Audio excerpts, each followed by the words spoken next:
Kung sakali, no, depende na po yan sa majority.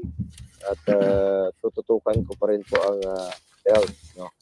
Unang-una, health is wealth, ang kalusugan ng bawat Pilipino ay katumbas po yan ng buhay ng bawat Pilipino. Importante po sa akin ito, marami tayong natutunan sa nakaraang 6 na taon, lessons learned tayo rito.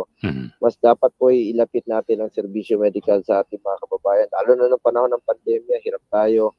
Marami tayong dapat ayusin, tutukan. At of course, dito, reforma sa PhilHealth. At ako po naniniwala na ang PhilHealth po ay para sa health yung pondo.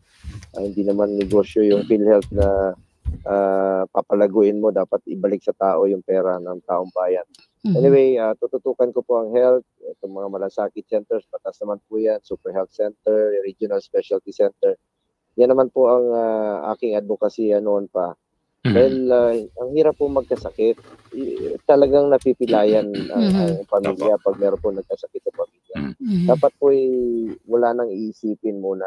Though we are still very far yet, no, from the full implementation of the Universal Healthcare Law.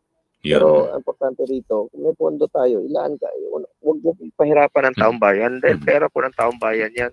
Ako nga, kung maaari, ma-institutionalize natin ang tulong, no, sa mga kababayan natin na walang mahihihaluan ng politika. Hindi yung magmamakaawa sa politiko para humingi lang ng tulong, medical assistance, financial